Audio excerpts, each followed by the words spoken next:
There's only one reason why I would ever feel the need to wear this thing again. Actually, make that two. One, because it looks goofy and I'm desperate to make people laugh. And two, it's time to dive back into the world of Super Mario Maker.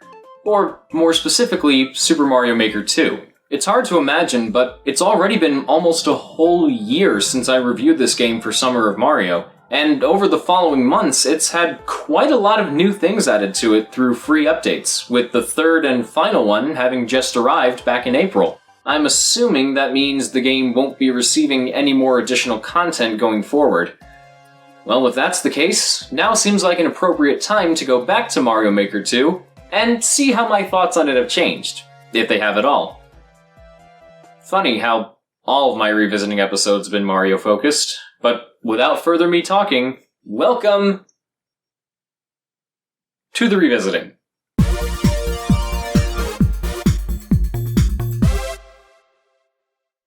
Okay, so to tell you the truth, despite the glowing praise I gave this game during my initial review, I actually haven't gone back to Mario Maker 2 a whole lot since then. And that's not because of waning interest, I've just had a ton of other things to focus on for the time being. I would pull it up every now and then to play through one or two levels, but that's as far as I would go before closing out of it and going back to something like Smash Ultimate. There's another game I need to revisit, but not right now. Looking back, I think another reason for why I haven't replayed Mario Maker 2 that much could have been because I'd already gotten so much out of what was included in the base game that there might not have been too many things left for me to do with it. Well, that's not the case with how it is in its current form. In fact, I'll just say it now, Super Mario Maker 2 is a much better game now than it was when it first came out. In most areas. The Course Maker has a bunch of new toys for us to play with, including new enemies, obstacles, and power-ups like the Master Sword, which turns your character into Link from The Legend of Zelda. And it's not just a skin swap like the Mystery Mushroom in Mario Maker 1, you straight up become the hero of time, complete with bombs, a bow and arrow, a dash attack, the whole shebang. This is really cool, and it's nice to see characters from other games being incorporated this way, letting you take advantage of their own abilities rather than simply wearing them like costumes. Thing is though, the Master Sword is exclusive to the Mario 1 style, and that goes for the SMB2 mushroom as well. This doesn't just give your character a Mario 2 USA sprite, but it also gives them the same abilities you would have in that game, specifically the high jump and being able to pick up and throw things. I would have liked Super Mario Bros. 2 to get more representation beyond just a power-up, but if this is as close to having Mario 2 stuff in this game as we're gonna get, then so be it. Kinda makes all that empty space in the extra game styles menu pretty pointless in hindsight, but oh well. Mario 2 gets some additional love with the inclusion of the Cursed Key. It lets you unlock doors like normal keys do, but picking it up causes Phanto to appear and start chasing after you. Perfect for inducing players with even more anxiety.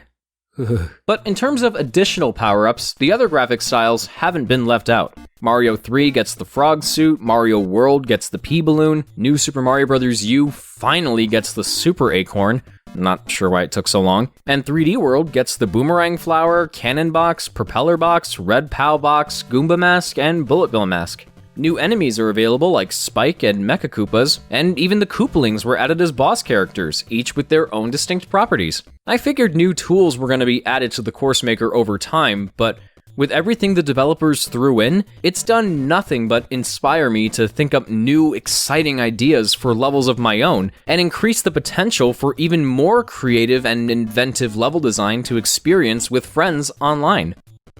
At the expense of stability. From what I understand, the online modes have been adjusted slightly to let friends play with each other more easily, but at launch, the online play was horrendously laggy and just all around poorly optimized.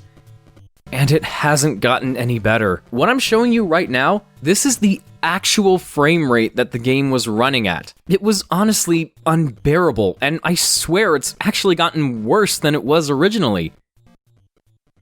Oh my god. Brawl, I am so sorry. I forgive you. Speaking of modes, we have some more new ones to look at. Ninja Speedruns is a mode where you can play through courses made by Nintendo and compete against other players to see who gets the fastest time.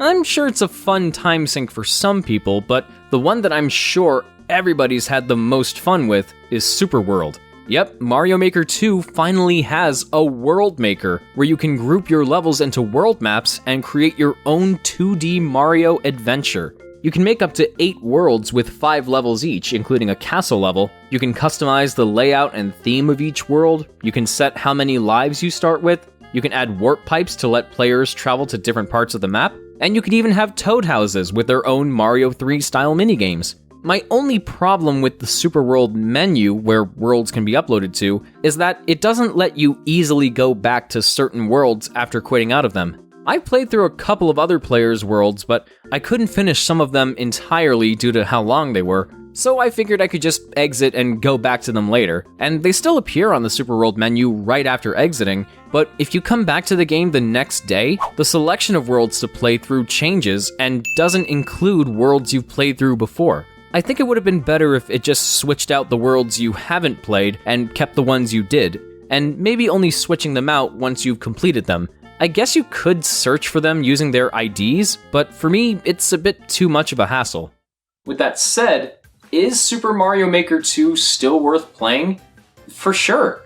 Not just for how much new content is presented, but for how much it adds to the experience as opposed to taking away. Super World could benefit from some minor alterations, and the online might still be crap, but all the new gimmicks and power-ups we have to take advantage of have only made building and playing levels far more exciting. At its core, that's what Mario Maker is all about, so I'm just happy to see that the game has gotten better on that front.